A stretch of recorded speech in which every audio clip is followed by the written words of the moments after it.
Bonjour et bienvenue dans Archi Urbain, l'émission qui vous parle d'architecture et d'urbanisme. Au menu de cette émission, je vous entraîne au Docks Bruxelles pour parler d'un tout nouveau cinéma, le White, en compagnie de son architecte Renaud de Genève. Bonjour Renaud. Bonjour. Comment vas-tu? Bien. Je suis content de vous faire venir ici découvrir un cinéma qui change de l'ordinaire, Oui. qui nous amène dans une autre dimension. Oui. La dimension Tout à fait. du cinéma. Est-ce que tu peux, avant toute chose, parce qu'on ne t'a jamais vu dans Archi Urbain, expliquer un peu qui tu es et comment tu définirais ton architecture? Écoute, je suis diplômé en architecture d'intérieur Oui. et mon but est de rendre les espaces le plus fluide possible et le plus neutre possible. De D'accord. façon à pouvoir réinterpréter différentes choses ici au cinéma, différents types d'ambiance et que le spectateur se retrouve dans un autre univers. Mais alors ça c'est pour le cinéma, mais Renaud de Genève, il construit quoi en général? Plutôt de l'architecture d'intérieur, de l'architecture classique de bâtiments? Est-ce que tu vas t'occuper plutôt de logements, de bureaux? Je m'occupe beaucoup de maisons de vacances à l'étranger. Oui, On s'occupe aussi de yachts. oui. Et voilà, mais tout, évidemment, le tout reste un ensemble de travail très court mais très rond. Est-ce que tu peux expliquer un peu comment s'est faite la rencontre entre Belgafilm, qui est donc l'exploitant des cinémas ici à Docks, de White, et toi? Comment s'est faite cette liaison?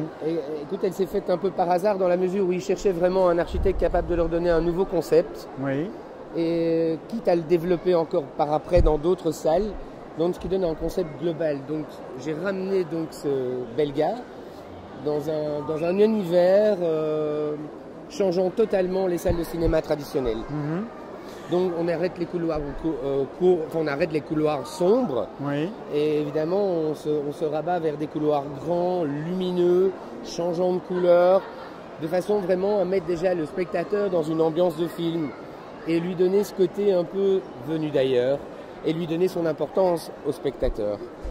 Alors, figure-toi que donc, nous sommes sur le site de Docks Bruxelles. Docks Bruxelles, c'est, je vais résumer ça comme un quartier commercial, Oui. puisque les architectes l'ont expliqué lors de la précédente émission d'Archi Urbain qu'ils avaient voulu des rues ouvertes, un peu différents bâtiments, différentes architectures. On est dans un bassin industriel de Bruxelles également, puisqu'il y a un passé très important ici. On a vu également dans le reportage de la semaine dernière les anciens bâtiments, qui restaient ici en témoignage.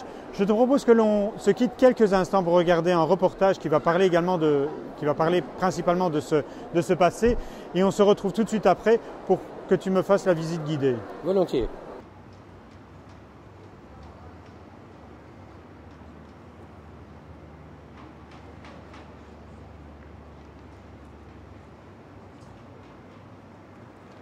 Docks Bruxelles est établi sur le site des anciens entrepôts de l'industriel André Gaudin, sur qui j'avais réalisé une émission. C'était, je pense, une de mes toutes premières émissions d'Archi Urbain, vers 2006, je pense, et j'avais invité Guido van der Hulst pour en parler.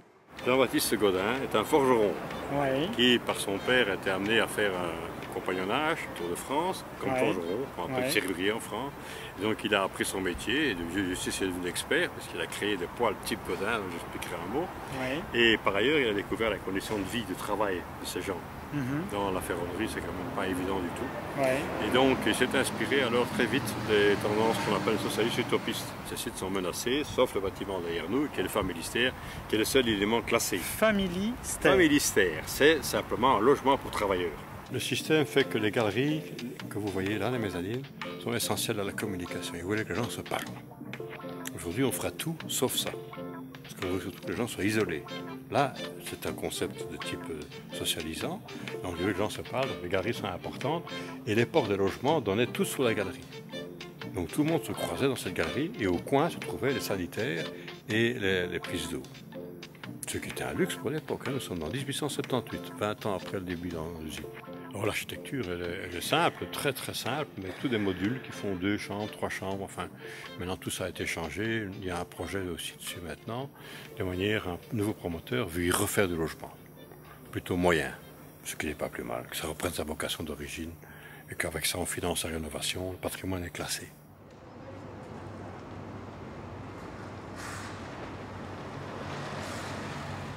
on a dû garder un bâtiment. Il y a deux bâtiments qui sont gardés. Hein. Donc il y a le Familistère qui sont les logements, qui sont d'ailleurs classés, je pense. Et puis il y a la cathédrale qui était là avant Gaudin. Donc Gaudin a repris déjà la cathédrale à l'époque, qui était ce qu'on appelait l'indiennerie, et qui était une société de tissage, d'impression de tissu. On s'est laissé dire que c'était le plus vieux bâtiment industriel de Bruxelles. Il avait une structure en bois, et c'est vrai qu'on l'a gardé. C'est une des traces de l'héritage, non seulement la partie Gaudin habitat, mais aussi cette partie-là dont Gaudin a hérité. Mais à l'époque, Gaudin ne se privait pas de transformer complètement le site, parce que Gaudin a bâti pas mal de choses. Je pense que la ville évolue. Donc on peut garder une patrie du patrimoine. D'ailleurs, quand on voit sur le plan, cette cathédrale, comme on l'appelle, imprime des directions dans le plan. Elle est assez fortement impliquée dans la composition. Mais en même temps, il y a d'autres éléments qu'on a enhoutés, mais dont on a laissé les traces au sol. C'est-à-dire que si on est assez attentif, il y a, me semble-t-il, une poésie qui fait que le sol retrace les périmètres des anciens entrepôts qui étaient sur place.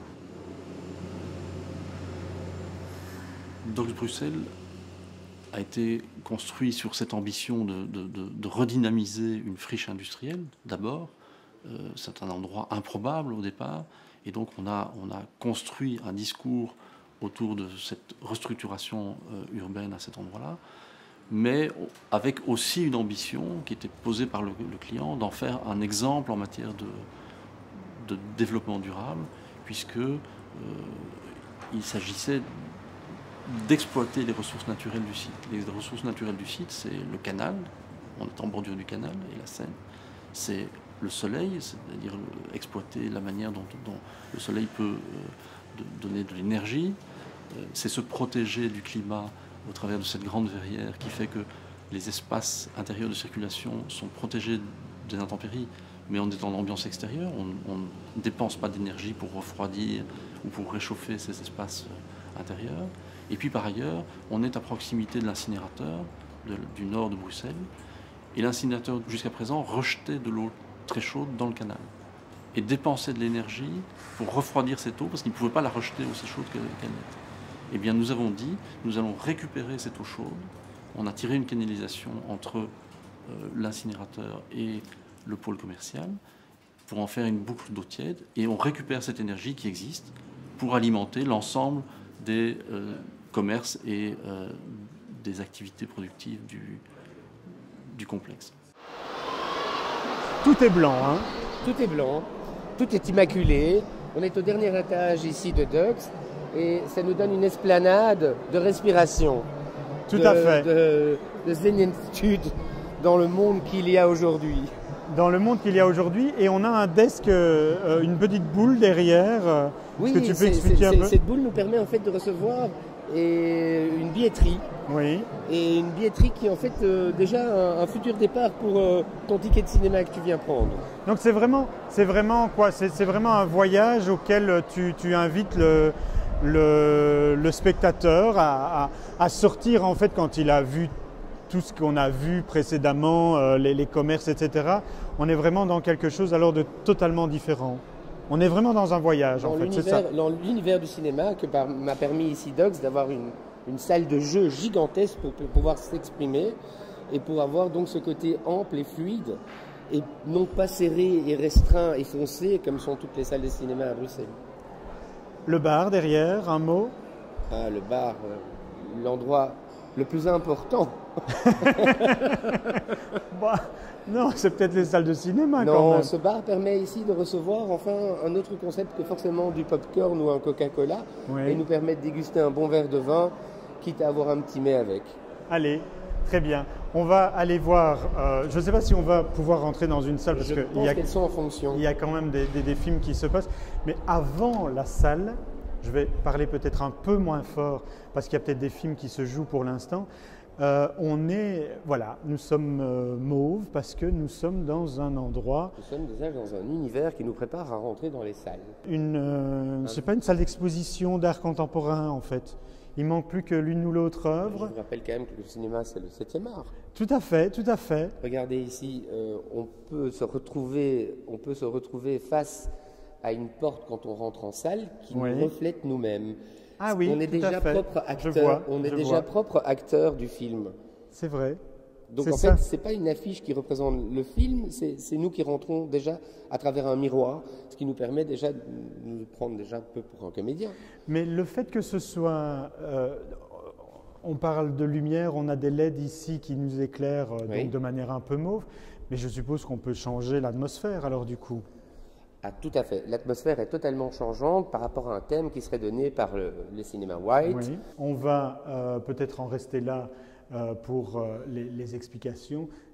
On va peut-être pas aller dans une salle. Des salles quand même tout confort. Hein. 100% confort avec même marche-pied et repose-pied, pardon, et donc avec même des sièges pour deux. Et même pour 3, j'ai vu. Oui, Oui. tout à fait, de façon à avoir une bonne convivialité et pouvoir venir en famille ou autre. C'est ça.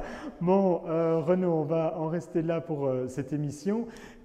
Tu m'invites sur un yacht peut-être, parce que ça, on m'a jamais montré de l'architecture sur un yacht. Ah bah écoute, avec plaisir, c'est que des courbes. Oui, un peu de vague aussi. Hein. Oui, mais on s'adapte. Bon, on s'adaptera. D'ici là, vous pouvez voir et revoir cette émission sur www.archiurbain.be. N'oubliez pas, la semaine prochaine, Archi Urbain sera diffusé comme tous les dimanches à 18h15 sur BX1. Merci beaucoup et à bientôt. Au revoir. Au revoir.